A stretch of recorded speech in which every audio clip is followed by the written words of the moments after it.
Hi everyone, welcome back to Panama Doll Beauty, and I'm going to be doing a review request to see the Sephora Favorites Superstars. Now, I know you're thinking, come on, it's after the holiday, this isn't probably even available in stores anymore, but I was thinking it's more along the lines that I can actually do little reviews for each of the products that are actually in this pack, because they're obviously still available. Some of them are sample size, but some of them are full size, like the Origins GinZing Eye Cream. So I thought I'll just go through all of the products, I'll list them down below, and I'll put them in order of how I've actually shown them in the video. So that way if you want to try and skip through to maybe a product you actually want to see, you can do so. That's why. So let's open up. That's just the sleeve, and there you get that beautiful rose gold coloured box, which I think is nice as a collectible box, and it just opens up. And then you've got that smorgasbord of products. So you're mostly full size and some sample size. And I'll actually start from, say, right, well, looking at it, right to left, so across that way. What I'm going to do is I'll start off with the very first one that I have tried the longest, which is the Ginseng Origins Ginseng Refreshing Eye Cream to brighten and depuff. So I've actually used a couple of these. I won't open this one, this is new. I'm actually using one of the ones that I have, and this is, probably my third one that I've tried, and before that I tried lots of different samples, loved it, then purchased the full size. This one's got ginseng in it. I like the moisturizer that has the ginseng in it as well. But you can see it's actually just I've just let it dry on my hand. It's a light pink cream with a little bit of radiance. When it's wet, it's like that. Just a nice light cream. And how I use it during the day under my eye here, particularly where I get that sort of darkness, and just a little bit here where I get that puffiness, which is normally around here, to sort of brighten my eyes, because it does have that light pink that you kind of see in some sort of highlighters. It doesn't give you that shimmer, of course, just gives a slight radiance, a slight light pink tint or highlight to the skin to help brighten it.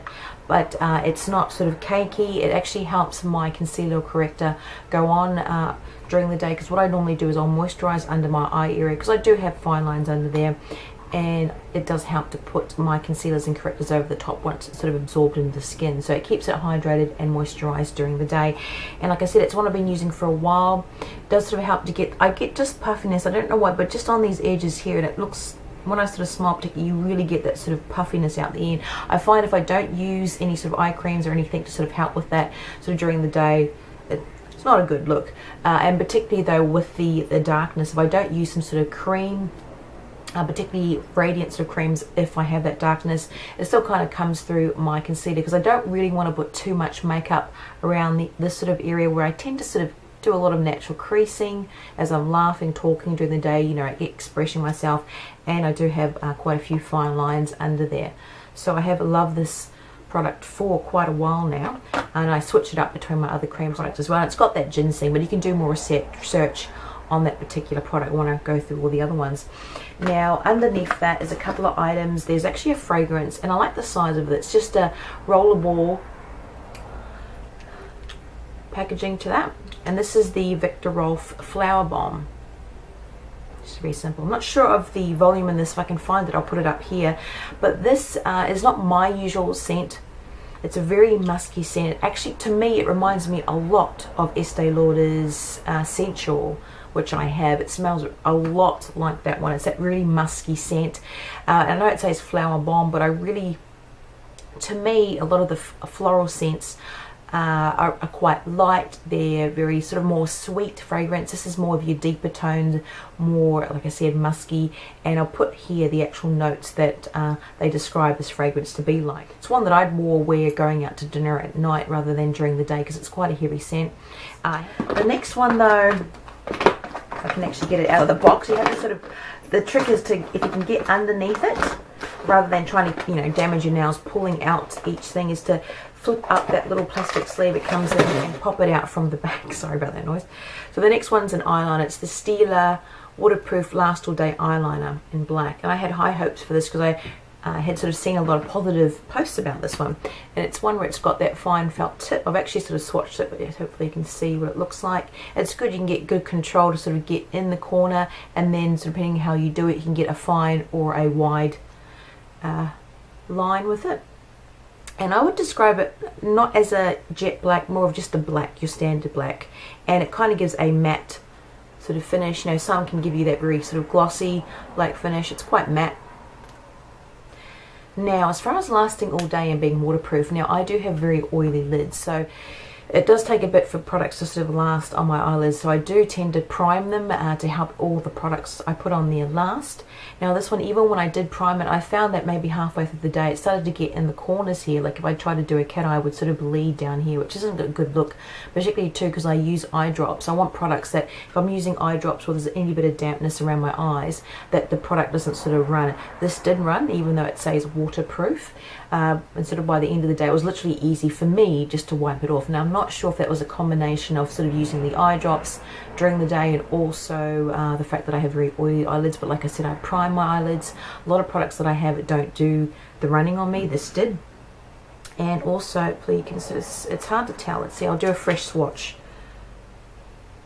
so maybe you can see a little bit better there as it's sort of drying. Got to be careful not to put too much on. That is my Face of Australia liquid eyeliner, one of my favorite ones. It doesn't run on me, it doesn't smudge. I know on some people it does, just for me it doesn't. So, but here you can sort of see I've tried to sort of switch it across. It's really hard to tell. I don't know how well my camera's going to pick up, but in my fine lines on my hand, it's sort of bleeding in there if you put it on quite too thick when it's wet. I did sort of find that too. Like I get up close, I do have sort of fine lines. I've got aging eyelids, like I said, I'm closer to 40 than 30, and it would sort of bleed in there, which isn't a good look sort of for me anyway. It's alright if you're smoking it out and you're putting eyeshadow over the top, you're not really going to notice it. But it's just interesting because a lot of my products that last, I find they pretty much dry straight away and they're pretty much sealed to my lid, whereas this can be quite wet. It takes a little bit longer, doesn't take too long, like 30 seconds or so, but in comparison to my holy grail sort of eyeliners, this just didn't stand up. And the fact that for me to actually buy this one would be twice the price of say getting the Face of Australia or even some of the Essence ones that I like as well. So I found it sort of failed on the lasting all day and the waterproof thing as well. So it was a shame, but I didn't have any irritation from it. It's still a nice black. It's okay if I was only maybe wanting the look to last half the day or something like that. But when you can get something better that's cheaper, what are you going to go with? Now across from that is the hair product. It's the Bumble and Bumble Surf Spray. So I do like, it's got a whole mix of different products in here. So I haven't tried too many of those beach, getting beachy waves texturizing sprays. And I leave this on because it kind of leaks. I'm not sure if maybe when they took it out to check the products from when I went through my US. So I got this from Sephora. I'll put those two links down below, the Sephora haul and the my US post. But I just leave that on. And first thing I noticed is the smell. I've had a few different beachy wave sprays and they smell just like refreshing, like slightly salty or surfy or beachy or even like coconutty. This smells like stale water. Now I'm not sure if that's how it's supposed to smell. Well, it smells like water that's been sitting in a dog bowl. I'm sorry, it's sort of what it reminds me of, like stale water. So when I was thinking, do I really want to put this on my hair? But I found it didn't really work anyway. A lot of because my hair is very, very heavy. Anything like this, trying to get that sort of beachy texture, and particularly when my hair is naturally, like I haven't straightened it, like my hair's very wavy, it just kind of puffs up and doesn't look particularly too good. And how am I going to describe this? Some of my friends that have thinner hair, not coarse hair, but just light curls, a lot of these products work really well, but I'm thinking I'm going to give it to my friend who's using my last beach spray. That just didn't work for me either. It just gives me too much texture. It looks messy. I've tried it on clean hair. I've tried it on like 2-day-old hair before I've washed it. And it just sort of flicked up the ends and it just made it more look frizzy and messy than that naturally unkept beachy wave. It just didn't really do too much for me, but maybe that's because I prefer my hair looking a little bit straighter because there's so much volume.